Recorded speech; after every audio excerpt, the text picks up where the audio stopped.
Hey Big Strapper, it's Fletch. This is a video response to your 2,000 subscribers contest. Congratulations on your subscribers, man. That's awesome. Very excited for you.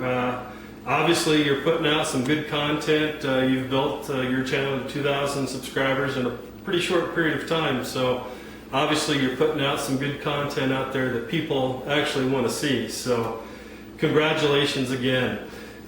In your contest, you said there's two things you wanted to know, what our favorite piece of gear is and what we like the most about your channel. Well, I'll start with what I like the most about your channel, and we'll move on from there. What I like the most about your channel is the variety. I like channels that have a lot of variety. You know, some people are kind of known for, well, you know, they do knife reviews, and this guy, you know, does this, and this guy does that. I like variety. I like, you know, seeing that a person has a well-rounded set of skills too, especially if it's someone that I'm going to be taking advice from. So I really appreciate that about your channel. And you have Ted Nugent. Who couldn't love the Nuge? I'd love to see more Ted Nugent content on your channel, and I really appreciate that about your channel. So thanks, and I'd like to see more Nuge. As far as my favorite piece of gear goes, probably my absolute favorite is my Grendel 380 concealed carry, but I've already done a couple videos about that lately, and I want to spare my subscribers from having to watch another video about that. So today I'm going to show you guys my Winchester CF 1917. The U.S. Army in the World War I, about April of 1917, they realized that they needed more rifles. And so what they did is they realized that some of the American manufacturers were finishing up contracts for British troops to produce the Lee-Enfield rifles. And so the U.S. Army contracted with Winchester and Remington and Eddystone, who was a subsidiary of Remington, to build rifles. And Eddystone built, I think, 1.6 million or something like that, and then Winchester, and then brand named Remington, they each built about 500,000 of them. And mine happens to be a Winchester.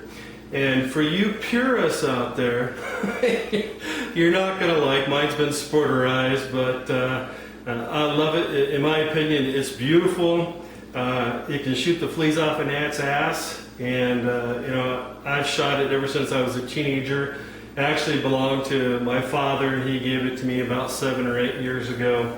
And so without further ado, I'll show you the 30-06, but again, congratulations, Big Strapper, and keep up the good work.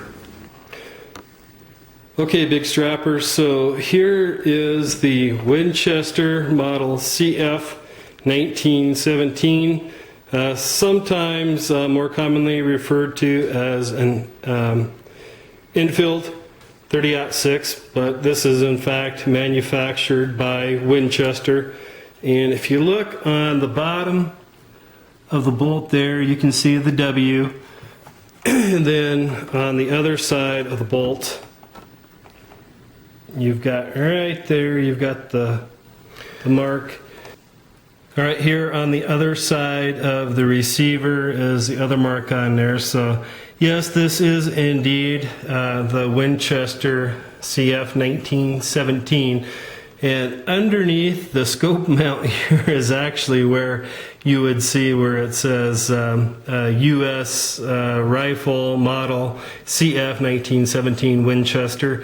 But it's kind of the scope mount. I don't want to have to go out and recite this in if I take the scope mounts off to show you guys. But yes, indeed it is the 1917. And the sling here is a handcrafted original. My best friend growing up in Wyoming, his father did some leather working, and he made this sling for me. So it will always stay with the rifle as well. It, of course, has some sentimental value for me as well. he was kind of like one of my second fathers growing up, and he's gone on to be with the Lord now, but he was a great guy. And yeah, I love the sling. Like I said, it's a handcrafted original, but this is it.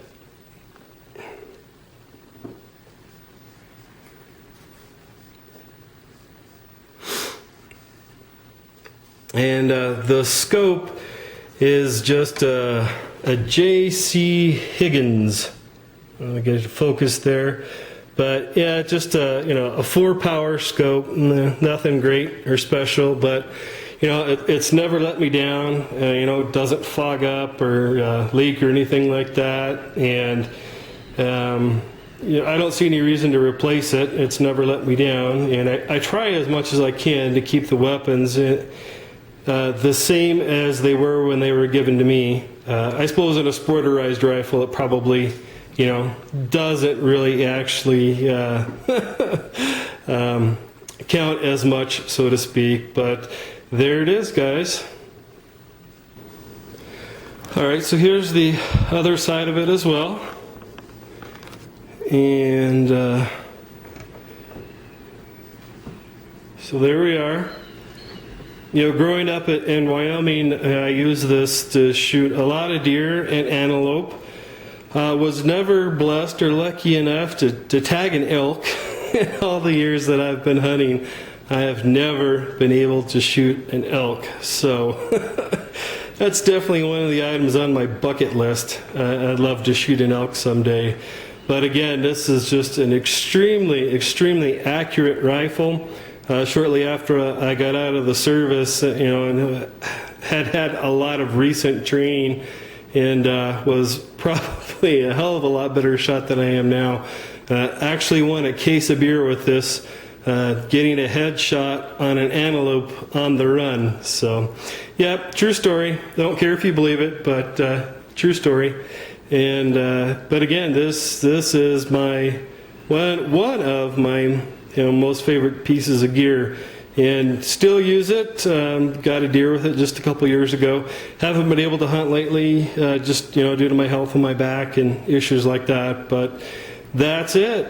Well, thanks again, Big Strapper. Congratulations on your contest and your subscribers, and hope I win. But take care. God bless her.